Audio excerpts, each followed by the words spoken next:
آپ نے سب سے پہلے ایک مسجد کا سنگ بنیاد رکھا اور علم و عرفان کا نور پھیلانے کے لیے آپ نے درس و تدریس کا آغاز فرمایا۔ یعنی یہ مسجدیں بنانا اور پھر مسجدوں میں بیٹھ کر دعوت و تبلیغ کا کام کرنا، یہ در حقیقت صوفیہ صالحین کا طریقہ ہے کہ سب سے پہلے داتا صاحب نے مسجد بنائی اور علم کا نور عام کرنے کے لیے درس و تدریس کا آغاز فرمایا، اور آپ قرآن و سنت کا درس دیتے اور آپ کے حسن اخلاق اور تعلیم و تربیت سے جوق در جوق ہزاروں کی تعداد میں غیر مسلم دائرے اسلام میں داخل ہوتے چلے گئے، یہاں تک کہ لاہور کا نائب حاکم جس کا نام رائے راجو تھا، وہ بھی داتا صاحب کی دعوت و تبلیغ اور واعظ و نصیحت سے متاثر ہو کر داخل اسلام ہو گیا۔ تو یہ ہے داتا گنج بخش علی حجویری رضی اللہ تعالی عنہ کا مختصر وہ تعارف جو آپ ہندوستان میں آنے کے حوالے سے اور کتنے سال پہلے اس حوالے سے ہیں۔ آپ امام حسن کے بیٹے حضرت زید رضی اللہ تعالی عنہ کی اولاد میں سے ہیں، اور آپ کا گھرانہ علمی گھرانہ ہے۔ آپ کے والد محترم بھی ایک جید عظیم عالم فقیہ اور عابد و زاہد تھے، اور آپ کی والدہ بھی عابدہ زاہدہ پارسا خاتون تھی، اور آپ کے ماموں علم و تقوی میں اس قدر بلند درجہ رکھتے تھے کہ اس دور میں انہیں تاج العلماء کے خطاب سے یاد کیا گیا۔ داتا گنج بخش علی حجویری رضی اللہ تعالی عنہ نے علم بہت زیادہ گھوم پھر کر کے علماء مشائخ کی خدمت میں پہنچ کر کے علم حاصل کیا۔ یہ ایک مستقل ٹاپک ہے جس کو کبھی ہم چنیں گے کہ فروغ علم میں داتا گنج بخش علی حجویری کا کردار کیا رہا، لیکن آج چونکہ چند ضروری باتیں آپ کے سامنے رکھنی ہیں، اس لیے میں اس کی طرف متوجہ ہوتا ہوں۔ حضرت نظام الدین اولیاء رحمت اللہ تعالی علیہ، ہر شخص ان کو جانتا ہے، سلسلے چشت اہل بہشت کے سرخیل ہیں اور اولیاء میں ایک بڑا مقام رکھتے ہیں۔ وہ کیا لکھتے ہیں؟ داتا گنج بخش علی حجویری نے مسجد بنائی، درس و تدریس دعوت و تبلیغ کا کام کیا، لیکن وہ دعوت و تبلیغ سے آج ہمیں کیا فائدہ؟ وہ فائدہ میں آپ کو بتانا چاہتا ہوں کہ وہ دعوت و تبلیغ کہاں ہے، اس کے نقوش کہاں ہیں۔ میں نے آپ کو پہلے بھی کئی نشستوں میں یہ چیز بتائی ہے کہ اولیاء اللہ کی زندگیوں میں دو چیزیں بہت عام ہوتی ہیں، ایک تو ان کی کرامات اور دوسری ان کی تعلیمات۔ کرامات کا جہاں تک معاملہ ہے تو سنی ماں کی گود ہی سے ولیوں کی کرامات کا ماننے والا ہی پیدا ہوتا ہے، کوئی سنی ولیوں کی کرامات کا منکر نہیں۔ اور علماء الحمدللہ درسگاہوں میں بیٹھ کر طلباء کو قرآن و حدیث سے دلائل سے ثابت کرتے ہیں کہ ولیوں کی کرامتیں حق ہیں اور ثابت ہیں۔ لیکن آج اگر میں آپ کے سامنے کرامتیں ہی کرامتیں بیان کروں، وہ بھی فائدے سے خالی نہیں ہے اس کا ذکر کرنا، لیکن اگر محض کرامتیں ہی کرامتیں بیان کروں تو آپ تو مغرب میں کرامت دکھانا شروع نہیں کر دیں گے کہ چلو ہم نے کرامت سنی ہے تو اب ہم بھی پریکٹیکل کرتے ہیں۔ لیکن ولیوں کی زندگی میں ان کی تعلیمات کا حصہ وہ ہوتا ہے جسے سن کر کے فوراً ان کا ماننے والا عمل شروع کر سکتا ہے۔ علماء پر بھی لازم ہے کہ وہ دور تقاضوں کو سمجھا کریں کہ بات کہاں کی کرنی ہے، کیا کرنی ہے۔ تو میں اصل اسی پر فوکس کر رہا ہوں آپ کے سامنے کئی نشستوں سے کہ ان کی تعلیمات کیا ہیں۔ داتا صاحب نے کئی کتابیں لکھی ہیں، مگر آپ کی سب سے مشہور کتاب کا نام ہے کشف المحجوب شریف، اور اہل دیادرہ میں سے ہر شخص واقف ہیں میری تقریباً کئی تقریروں میں داتا صاحب کے حوالے آپ کے سامنے آتے ہی رہتے ہیں۔ چونکہ ہم صوفی مشرب رکھتے ہیں تو ہمیں ان صوفیاں کی تعلیمات کو پڑھنا پڑتا ہے۔ اب دیکھو داتا صاحب کی جو کتاب کشف المحجوب ہے نا، اس کے حوالے سے حضرت نظام الدین اولیاء کیا فرماتے ہیں؟ فرماتے ہیں اگر کسیرا پیر نباشت چون ایرا مطالعہ کند پورا پیدا شود، فرماتے ہیں اگر کسی کو پیر نہیں ملا ہے، کوئی پیر سے محروم ہے، تو نظام الدین اولیاء جیسا محبوب الہی کہتا ہے وہ داتا صاحب کی کتاب کشف المحجوب کو پڑھے، یہی اس کا پیر ہے۔ یعنی یہ کتاب ایک مرشد کا کام کرتی ہے، یہ کتاب ایک رہبر اور رہنما کا کام کرتی ہے۔ اور کس نے بتایا؟ یہ نظام الدین اولیاء نے بتایا کہ تمہیں اگر کوئی کامل مرشد نظر نہیں آ رہا ہے یا کامل مرشد تک تمہاری رسائی اور پہنچ نہیں ہے تو کشف المحجوب تو آج گھر گھر میں موجود ہونی چاہیے، ہر عاشق کے پاس، ہر صوفی سنی کے پاس ہونی چاہیے، تاکہ اس کتاب کو حضرت نظام الدین اولیاء کے حکم کے مطابق پڑھیں اور اس کتاب کو اپنا مرشد بنائیں۔ اب میں آپ کو بتاؤں گا کہ اس مرشد کتاب نے ہمارے لیے کیا ارشاد کے جوہر بکھیرے ہیں۔ غور کرنا یہاں پر، سلسلے چشت کے یہ ایک سرخیل ہے جنہوں نے کہا کشف المحجوب کو اپنا پیر بناؤ، اور نظام الدین اولیاء کے پیر، ان کے پیر اور ان کے پیر سلطان الہند، وہ جب داتا صاحب کے مزار پر گئے تو وہاں پر آج بھی یہ شعر لکھا ہوا ہے، اور وہ غریب نواز کا لکھا ہوا ہے۔ کیا شعر ہیں؟ گنج بخش فیض عالم مظہر نور خدا، ناقص سارا پیر کامل کاملارا رہنما۔ گنج بخش، یہ سرکار غریب نواز جن کے مزار پر چلا کرتے ہیں فیض لینے کے لیے، برکتیں لینے کے لیے۔ کتنی بڑی شان کے امام ہے علی حجویری کہ سلطان الہند جن کے مزار پر چلا کرے فیض حاصل کرنے کے لیے، اور جب فیض ملا تو پکار اٹھے گنج بخش، یہ قبر میں آرام فرما تو خزانے لٹا رہا ہے۔ فیض عالم، اس کا فیض تو پورے عالم پر جاری ہے۔ مظہر نور خدا، یہ تو نور خدا کو ظاہر کر رہا ہے۔ اس کی کیا شان بتاؤں، یہ ناقصوں کا پیر ہیں اور پیروں کا بھی رہنما ہے۔ تو سلسلے چشت اہل بہشت کے دو بزرگ، سلطان الہند کہتے ہیں یہ گنج بخش ہے، سلطان الہند کہتے ہیں یہ فیض عالم ہے، سلطان الہند کہتے ہیں یہ مظہر نور خدا ہے، سلطان الہند کہتے ہیں یہ ناقصوں کا پیر کامل ہے، سلطان الہند کہتے ہیں یہ کاملوں کا بھی رہنما ہے۔ اور انہی کے سلسلے کے محبوب الہی کہتے ہیں کہ جسے کوئی مرشد نہ ملے تو وہ ان کی کتاب کشف المحجوب کو مرشد بنا لے۔ تو پتہ چلا آپ کو کہ داتا صاحب کس شان کے ولی ہیں اور ان کی تعلیمات کتنی اہمیت رکھتی ہیں۔ اب میں ان کی تعلیمات سے چند سجے ہوئے پھول آپ کے سامنے رکھتا ہوں جن سے مشام جاں معطر ہوگی، اور حالات زمانہ میں جن مسائل کی ضرورت ہے میں انہی پر ڈسکس کروں گا داتا صاحب کی کتاب کے حوالے سے۔ داتا صاحب نے گفتگو کی کشف المحجوب شریف میں تو سب سے پہلے اس بات پر کہ انبیاء کرام اولیاء کرام سے افضل ہوتے ہیں،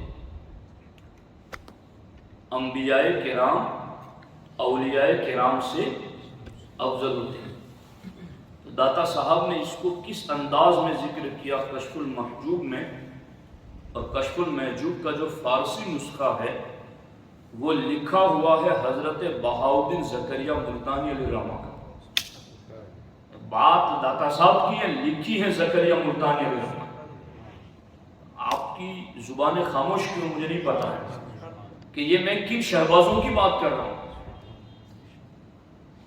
کہ بولنے والے کون، لکھنے والے کون، پھر ان کی کتاب کو مرشد بتانے والے کون، پھر ان کو گنج بخش بتانے والے کون. اس حیثیت سے ہم کتنے خوش قسمت ہیں کہ کیسے آقاؤں کا بندہ ہو رہا، بول بالے میری سرکار. یہ ہے ہمارے رہبر و رہنما. تجھ سے در، در سے سگ، سگ سے ہے مجھ کو نسبت، میری گردن میں بھی ہے دور کا دوڑا تیرا. اس نشانی کے جو سگ ہے نہیں مارے جاتے. یہ ہے نشانی ہماری کہ اولئک آبائی فجئنا بمثلہم، یہ ہے ہمارے باپ دادا. اگر کسی کے پاس ہیں تو لے آئیں ایسے. یہ ہمارے اکابرین کے اشعار ہیں. اب دیکھو یہاں پر داتا صاحب سے سوال ہوا کہ نبی اور ولی میں افضل کون ہے، اور نبی افضل ہیں تو کتنا افضل ہے. داتا صاحب لکھتے ہیں، بہاؤالدین زکریا ملتانی نے اس بات کو لکھا، فرماتے پس یک نفس انبیاء علی نبینا وعلیہم السلام فاضل تر از ہما روزگار اولیاء. داتا صاحب لکھتے ہیں کہ تمام ولی مل جائیں اور تمام ولیوں کی پوری زندگی مل جائے تو تمام ولیوں کی پوری زندگیوں سے ایک نبی کی ایک سانس افضل ہے. یہ محسوس ہو رہا ہے آپ کو؟ تمام ولی اور تمام ولیوں کی صرف ذکر نہیں، پوری زندگی. اور ادھر خیر الانبیاء کی سانس نہیں، کسی ایک نبی کی زندگی کی سانس. تو نبی کی زندگی کی ایک سانس تمام ولیوں کی پوری زندگیوں سے افضل اور بہتر ہے. تو پھر اس معیار پر جب سنی بات کریں یا سنی کتاب لکھیں تو ان باتوں کا لحاظ رکھنا ضروری ہے. یوں تذکرہ نہ کریں کہ بات نبی سے بڑھ جائے، یوں کلام نہ کریں کہ نبی سے زیادہ فضیلت ثابت ہو جائے. اور کئی محروم لوگ ایسے ہیں اس دور میں جو ایسی باتیں کرتے ہیں. سرکار اعلیٰ حضرت نے جزوی فضیلت کے اعتبار سے بھی کسی غیر نبی کو نبی سے افضل قرار دینا ناجائز قرار دیا. یعنی کسی ایک بات میں بھی جزوی طور پر بھی ایک یہ کہنے کی اجازت نہیں. تو داتا صاحب فرماتے تمام ولی، اب یہ ولی صحابہ اہل بیت اطہار ان کے بعد سے تمام ولی، ان کی پوری زندگیاں کسی ایک نبی کی ایک سانس سے کے برابر نہیں. نبی وہ روح اور وحی کا جو اس کا ڈائریکٹ رب سے رابطہ ہوتا ہے، جس کا علم قطعی حتمی یقینی ہوتا ہے، وہ اللہ اعلم حیث یجعل رسالتہ. تو اس عقیدے کو ذہن نشین رکھنا آج کے ہر واعظ، ہر خطیب، ہر مقرر اور ہر رائٹر پر ضروری ہے. اسی کے ساتھ ساتھ حضرت داتا گنج بخش علی حجویری رضی اللہ تعالیٰ عنہ نے یہ بھی لکھا کہ معصوم ہونا یہ نبوت کی شرط ہے. نبی ہوگا تو معصوم ہوگا، اور معصوم ہوگا تو نبی ہوگا. سمجھ آ رہی ہے نہیں آ رہی؟ یعنی اگر ہم کسی کو نبی تو نہ کہیں کہ یہ نبی ہے، مگر اس کو معصوم کہیں تو اب یہ اس کو نبی ہی مانیں گے. اور جس کو ہم نبی مانیں، معصوم کا لفظ نہ بھی بولے تو نبی کا اطلاق اور نبی بولنا ہی اس بات کا عقیدہ لازم کرتا ہے کہ نبی جو ہوتا ہے وہ معصوم ہوتا ہے. اب داتا صاحب کیا لکھتے ہیں؟ داتا صاحب فرماتے ہیں کشف المحجوب شریف میں، پیش ازی گفتہ ہم کہ اولیاء معصوم نہ باشن کہ عصمت شرط نبوت است. فرماتے ہیں میں نے پہلے بھی کہہ دیا ہے. داتا صاحب کیا کہتے ہیں؟ پیش ازی گفتہ ہم، میں نے پہلے ہی کہہ دیا ہے کہ اولیاء معصوم نہیں ہوتے. اولیاء معصوم نہیں ہوتے. کیوں؟ کہ معصوم ہونا شرط نبوت ہے. معصوم ہونا یہ نبوت کی شرط ہے.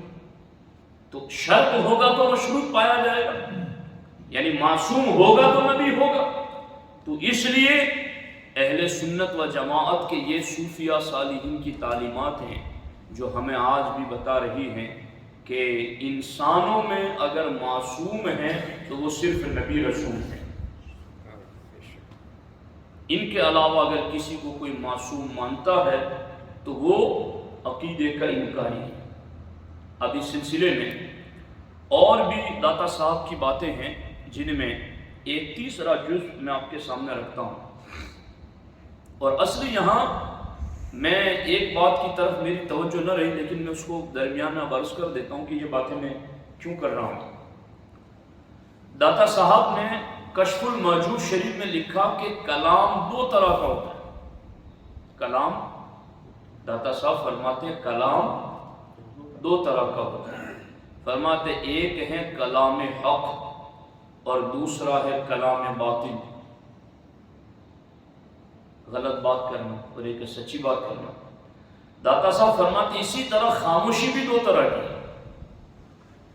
اسی طرح خاموشی بھی دو طرح کی ہوتی ہے۔ کون سی خاموشی؟ ایک تو بامقصد خاموشی۔ یہ بامقصد خاموشی کیا ہوتی ہے؟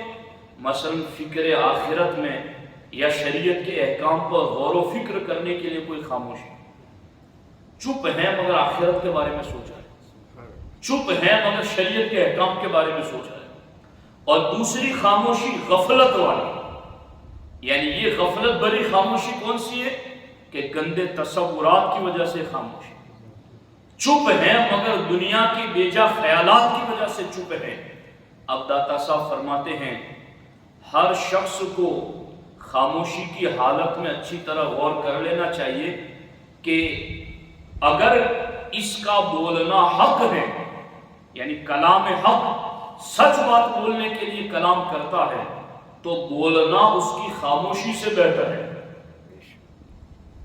حق بات بولنی ہے تو پھر خاموشی سے وہ بہتر ہے، اور اگر اس کا بولنا باطل ہے تو اس کی خاموشی اس کے بولنے سے بہتر ہے۔ جھوٹ غلط بولنا ہے تو چپ ہی رہے، تیرا چپ رہنا ہی بہتر ہے۔ سچ بولنا ہے تو اب خاموش مت رہے، اب بول تو۔ یہ داتا صاحب نے یہ بات لکھی، اور اس پر داتا صاحب نے ایک واقعہ بھی لکھا کشف الموجود میں۔ داتا صاحب لکھتے ہیں کہ ایک مرتبہ سیدنا ابو بکر شبلی بغدادی رحمۃ اللہ علیہ نے بغداد شریف کے ایک محلے سے گزرتے ہوئے ایک شخص کو سنا۔ وہ شخص کیا کہہ رہا تھا؟ السکوت خیر من الکلام، السکوت خیر من الکلام، السکوت خیر من الکلام۔ کیا ترجمہ؟ کہ خاموش رہنا بولنے سے بہتر ہے، چپ رہو چپ رہو چپ رہو۔ یہ گلی میں اعلان کرتا ہوا گزر رہا تھا۔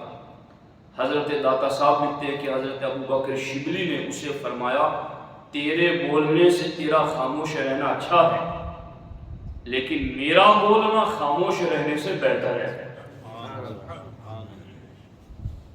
سمجھ آ رہی ہے؟ ہم بھی اگر چپ کر کے بیٹھ جائیں تو ہمیں کون سی پریشانی ہے، مگر حق بولنا ہے نا، یہ چپ رہنے سے بہتر ہے۔ اور یہ صوفیہ صالحین ہمیں نہ پڑھاتے تو ہم میں کہاں طاقت کہ ہم اپنے آپ سے بول پاتے؟ یہ بتا کر ہمیں گئے کہ گلیوں میں گھوم گھوم کر کے جو اعلان کر رہا تھا سکوت خیر من الکلام، کہ چپ رہو بولنے سے بہتر ہے چپ رہنا، تو ابو بکر شبلی بتا کر گئے ہیں کہ تو چپ رہ، تیرا چپ رہنا بولنے سے بہتر ہے، مگر میرا بولنا یہ میری خاموشی سے کئی گنا زیادہ افضل ہے، کیونکہ میں بولوں گا تو حق بولوں گا، ضرورت کے مطابق بولوں گا، جس کی قوم کو حاجت ہے وہ بولوں گا۔ داتا صاحب فرماتے جو حق بات بول سکتا ہو اس کو خاموش رہنے سے بہتر ہے کہ وہ حق بات بولے۔ اب جنہوں نے یہ کہا کہ حق بات بولنا بہتر ہے، ان کی اپنی بات سے بہتر حق بات کون سی ہوگی؟ یعنی انہوں نے کہا نا کہ خاموشی سے بہتر حق بات بولنا، اب میں اپنی کوئی بات کروں اس جملے کو لے کر تو بھی بہتر ہے کہ میں حق بول رہا ہوں، چونکہ انہوں نے کہا، لیکن انہوں نے کہا کہ خاموش رہنے سے بولنا افضل ہے۔ جنہوں نے کہا میں انہی کا بول آپ کو سنا رہا ہوں، اپنا بول نہیں۔ اب انہوں نے آگے کیا لکھا کہ افضلیت کے حوالے سے کہ پوری امت میں سب سے افضل کون ہے۔ اب چونکہ کئی لوگوں نے ایسی بھی قسمیں نکالی ہیں کہ کوئی سیاست میں افضل ہے، کوئی روحانیت میں افضل ہے۔